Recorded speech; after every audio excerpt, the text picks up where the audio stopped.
Alright, this one's a bit of a weird one. So, the asteroid that ended the dinosaurs was technically the highest ratio of killing birds to one stone in Earth's history. So, if anything, the whole terminology of killing two birds with one stone, well, this asteroid beat it by a fuck ton more. And that's it, really. Like, there's nothing else beyond that.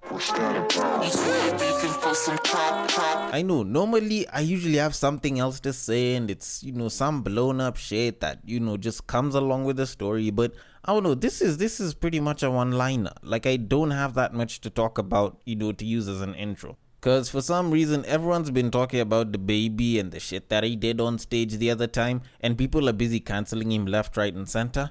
And honestly, from all of this, I'm starting to wonder how much sucking dick at a parking lot as a guy carries in terms of power. Because how much are people gonna talk about and cancel this guy? Like, Mans has apologized even officially. Like, I don't even see why the hell it is people are still cancelling him and making sure that he doesn't get festival performances. Like, as of the time of this recording, he's been cancelled from at least 3 of them, and I know one of them is actually pretty big. And I'm just wondering, why is it that people are still catching a feeling over him not having the love for people who suck dick in a parking lot? Like, is it just that? Because I know there's people who've said a lot of insensitive shit about different communities here and there, different people who are suffering from different diseases, and usually an apology works. But with the baby, it's like now they want to take it to the next level. Mans has apologized on a song. Mans has apologized on Instagram stories. Mans has put out an official statement on his socials. Like, what else do you guys need at this point? Like, you guys are canceling concerts for him. Like, it doesn't even make sense at this point. Because frankly, I've never thought sucking dick can actually have this much power, save for that one time when Monica Lewinsky went and sucked off Bill Clinton. Like, that's the one time when I thought that sucking dick actually carries power. But besides that story, I've never really thought that it would carry that much power. But simply talking about sucking dick in a parking lot and not showing love for it? Like, do y'all really love it that much? Because you can say that it's because of the whole statement with the HIV and AIDS and shit, but I'm disputing that shit. People have said insensitive shit about diseases like HIV and AIDS and other things tons of times before, and usually they manage to get it off with an apology here and an apology there. And, probably donating to some charity or some shit. So you can't tell me that that's the reason. Like, if the LGBT society is becoming this strong and this powerful, at this rate, I'm actually gonna start getting scared and shit. But anyways, luckily my features aren't being cancelled, and my podcast isn't being cancelled. So I might as well start it. So in typical fashion, welcome to Breaktime on Westside, your number one breaktime podcast, coming to you from Nairobi, Kenya. The man on the mic is a man whose power is not restricted by the ability to suck dick in a parking lot. I don't know, I just figured I was just gonna say it there. He is a man whose sickness for the thickness prevents him from skinny dipping. It is none other than your tall, dark, and mildly handsome man, Sir Denver B. The show is Tweetstreet, the show where we take a deep dive into Twitter, pull up a couple of tweets and break them down a little bit. Now, as usual, the drill is pretty simple, and I usually like to repeat it each and every time, even on this last episode as we prepare to go on break, because it's something that I feel that each and every one of y'all should know, so that just in case you want us to discuss something, you can send it. And it goes like this: you see that tweet, you like that tweet, you want us to discuss that tweet, you send that tweet, you send it to the DMs of @BagakaTheD, which happens to be my personal Twitter handle, and I will take it from there and handle it accordingly. On Facebook and Instagram, if you happen to find a tweet there, which happens to be a screenshot or a screen grab of some sort, then you can send it to the DMs of @Breaktime on Westside, and I will take it and handle it accordingly. Now, speaking of the last episode, this happens to be the last episode of Tweetstreet, and pretty much the last episode of the regular continuous series of 12 episodes that Breaktime on Westside usually provides. And from here on out, we will be, for the next 4 weeks, doing the Fan of a Fan series, where I go ahead and I collaborate with different fans and different people, and we get to discuss on different topics. Some of them might have a part 1 and a part 2, but either way, you all stay tuned, because these episodes will be coming through for the next 4 weeks. Now, moving it on, I do want to get into the tweets, but before I do that, there is a bit of news. Now, if y'all remember, last week I was busy talking about Dr. Dre and how, he was ordered to pay $300K to his ex-wife, Nicole Young. and I was busy making a joke about covering only, a bit of the entertainment budget or a couple of things here and there. Now, someone else has been forced to pay not $300,000 but $400,000 to their ex-wife. And the man is none other than Khloe Kardashian's Viagra-popping ex-husband, Lamar Odom. Now, fortunately, it's not a $400K per month payment. It's $400K at once that he's supposed to give to his ex-wife. And it's a bit of a relief. It's a lot better than Dr. Dre's situation where he has to pay $300K every single month. But that aside, while I was reading this entire story about Lamar Odom and having to pay out money, it reminded me of a Reddit post that was actually posted up on Twitter. So I figured, let me pull it out and let me read it out to you, just so you can kind of get why it is that a lot of guys are very against marriage nowadays. And, against this entire idea of, child support and divorce and shit. So the title is, you can legally kick out your own child at 18 with nothing, but be forced to take care of another adult you want nothing to do with after divorce. Now, the story reads, my mom and stepdad kicked my twin sisters out when they turned 18. I was 15 at the time. They had to stay in a motel and finally got an apartment. Looking back now that I'm 42, it's pretty fucked up and not sure why they did it, because they didn't do it to me, who's a guy, and my stepdad and I didn't really get along until I was probably in my late 20s or 30s and had moved out. Here's the thing. A lot of guys right now are very against marriage because of this. The idea of you're getting married to somebody who could possibly walk out with half your shit is something that's very, very scary to a lot of people. And the thought of that will probably make guys decide, you know what, I might as well go put a baby in someone else's belly and then, give a payment here and there, as opposed to getting married. Because as long as I can take care of the kid, then it shouldn't be a problem, because even though she takes me to court, as long as I can prove that I'm taking care of the child, then I'm okay. Now, does that mean that we should abandon marriage? No. But for those of us that do, then this is a pretty big reason why quite a number of the ones that do choose to abandon marriage as men actually choose to do so. But that being said, I actually do have a bunch of tweets to talk about, so I might as well probably get into that. So on to the first tweet. Your girlfriends are being banged outside here and y'all are still trying to hold tight with relationships. Y'all are better men than me. One of the pros of being single is you'll never worry about where she is, who she's hanging out with, and what she's doing with her JJ. Her JJ is hers. Unlimited peace of mind if you ask me. Now, I would like to come out and term this as bullshit. Okay, not entirely bullshit. This is half bullshit. Because while I don't actually think that what he's saying is wrong, he's not necessarily right about everything that he said here. Because, okay, yes, when you look at relationships, yes, they can come with quite a bit of stress. But when you think about it long term, if you have a good, healthy relationship, then usually at some point you do actually get quite a bit of peace of mind. Definitely way more peace of mind than being single. And I'm saying this as somebody who's been both single and in a relationship. And no lie, I've actually enjoyed both of them. Because here's the thing. When you talk about, yes, there's shorties out here that are being banged left, right, and center, blah, blah, blah. It is true. Yes, there's a ton of babes that are cheating on their mans with some other dude. But that doesn't mean that all of them are. There's actually quite a number of loyal babes that are out there. There's quite a number of them that are faithful. Yes, there's some that'll emotionally cheat on you as well, but that's besides the point. Definitely, you're still the guy that's laying the goods. So technically, whether she's emotionally cheating or not, I think as long as she's with you, you're good for the most part. But that being said, I will say that yes, being single does carry a certain level of peace of mind, but your peace of mind is just as disturbed as the person that's in a relationship. Because the person in a relationship, the pros of it are pretty simple. You can pretty much have the peace of mind of knowing that there's somebody that loves you and cares for you just the same way you feel for them. And, if you guys have been doing it for quite a while and, the both of y'all are faithful, hell, y'all can even go raw and enjoy that shit. And yes, maybe sometimes you might have to account for things like safe days and when she's on her period and shit, which you don't necessarily have to when someone else is single and he has a bit of pussy to hit here and there. But the thing is, you can still have the peace of mind when you're in a relationship, because when you're a single person, there's also that lack of peace of mind that comes in when it's like you want to hit a babe, but there's no babes that can let you hit at the time.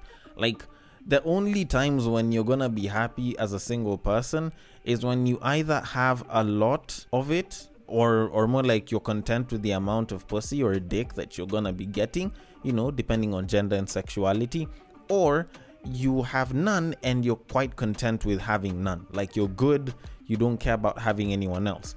But if you're in that mid zone, which the most of us are in, where it's like you want to hit but there's not that much there for you to hit, or there's nothing for you to hit, then whatever it is that you call peace of mind, I don't know what the hell that is. Like, that's not peace of mind.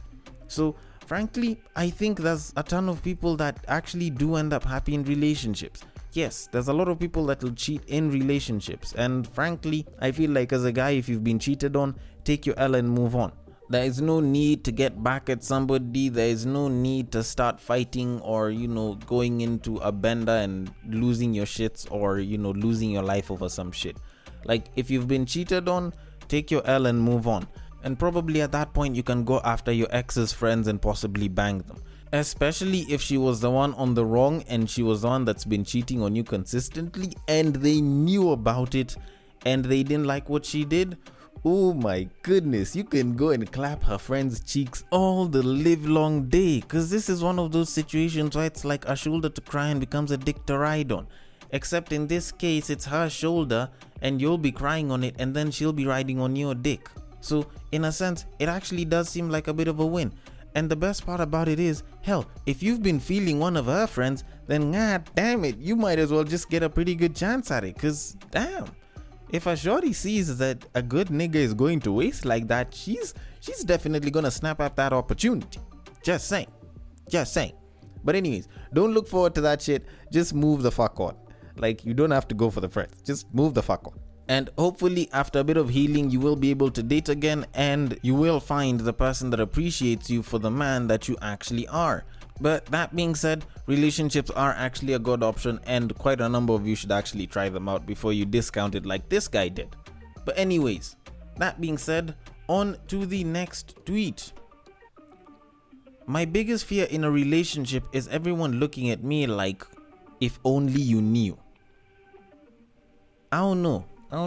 I kind of think about this, and to a certain degree, I don't know if this is probably my biggest fear in a relationship, because this is actually a woman who came in to write this, and I can totally get that, especially when like your friends look at you that way and they're like, oh, if only she knew that her man's has probably been screwing us.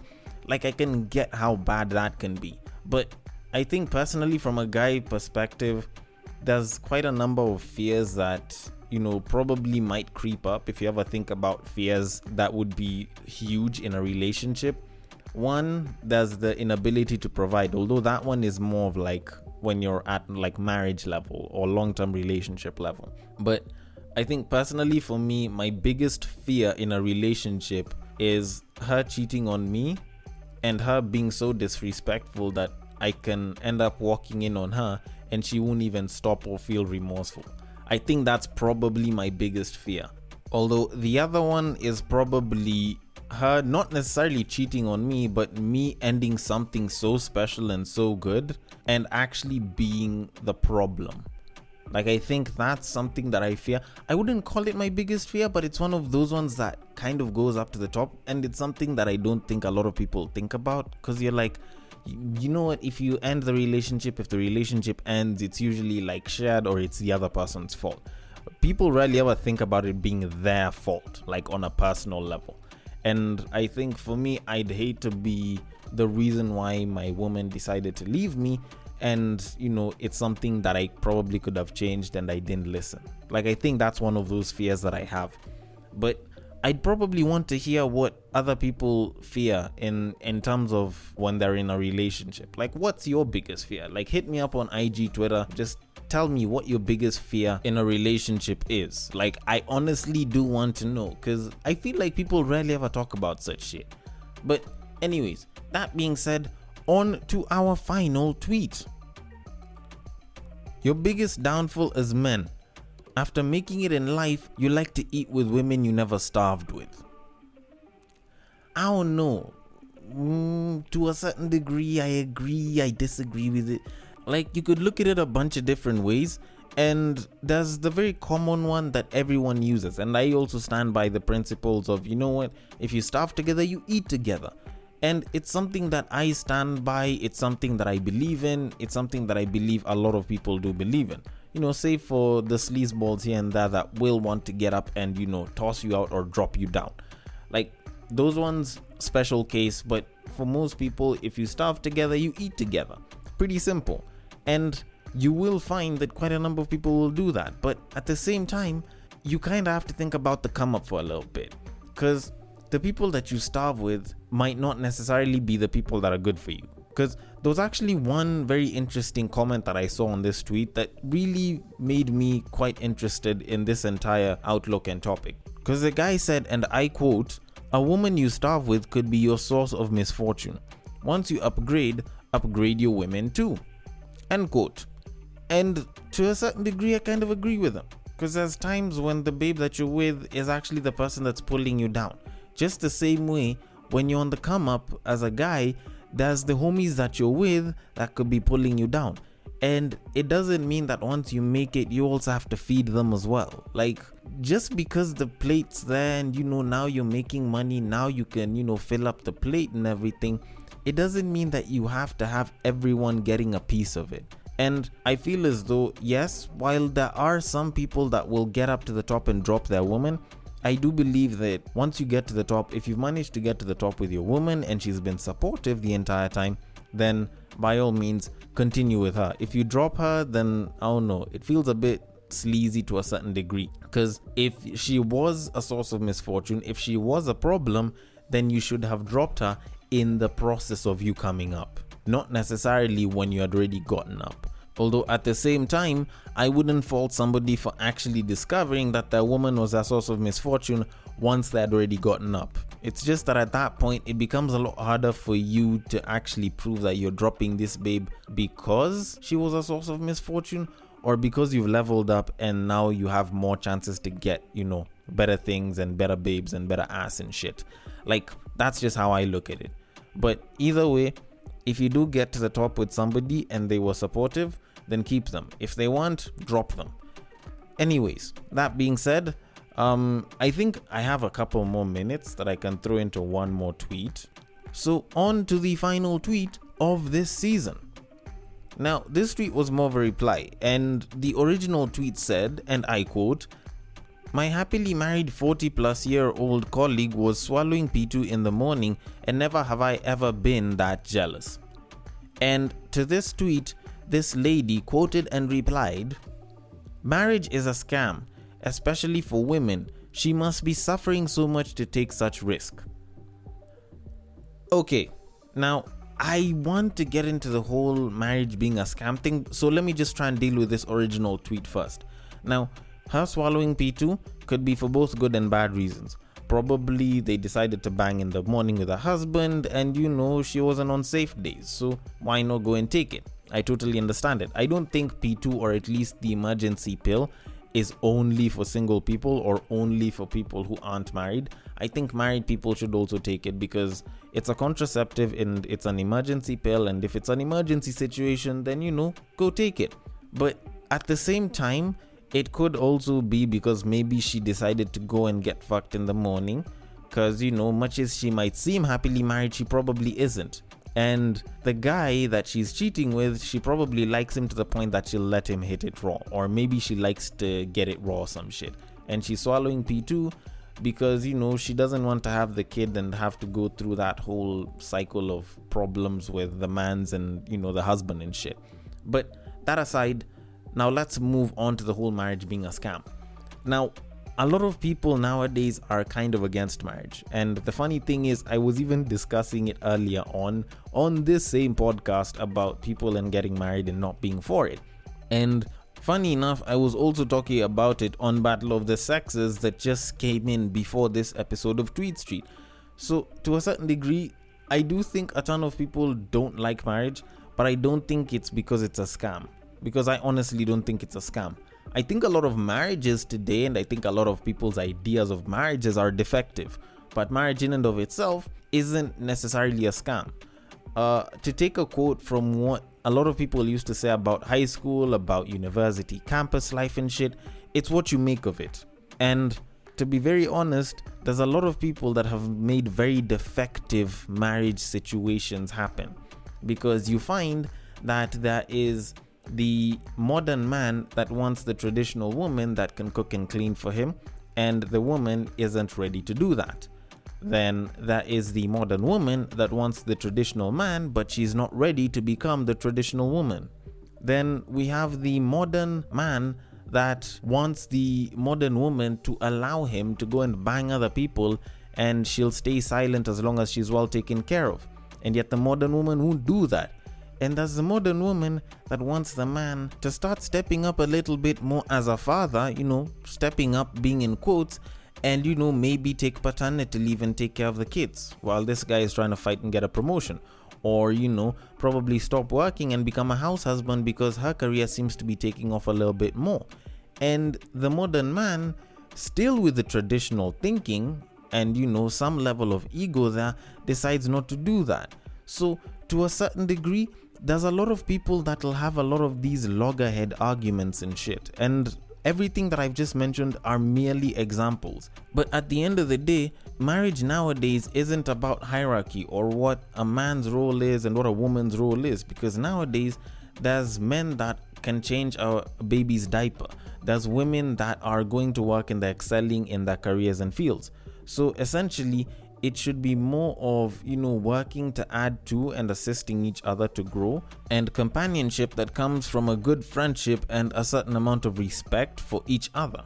Which I think there's too many people that are so self-centered in what it is that they want that they do not want to consider coming to a compromise with what the other person wants. And also having these conversations before the marriage. But then again, I could be wrong about this, so I want to know your thoughts on this. On Twitter, it is @BagakaTheD. You can send me your thoughts, comments, and feedback there. On Facebook and Instagram, you can slide into the DMs of @BreakTimeOnWestside on Facebook or @BreakTimeOnWestside on Instagram. Thank you so much for listening all the way till the end of the episode, and thank you so much for listening to this season of Tweetstreet. If you are listening through Castbox, feel free to drop your thoughts and comments below, and I will attend to them accordingly, and I will catch you guys on the next break. Take care.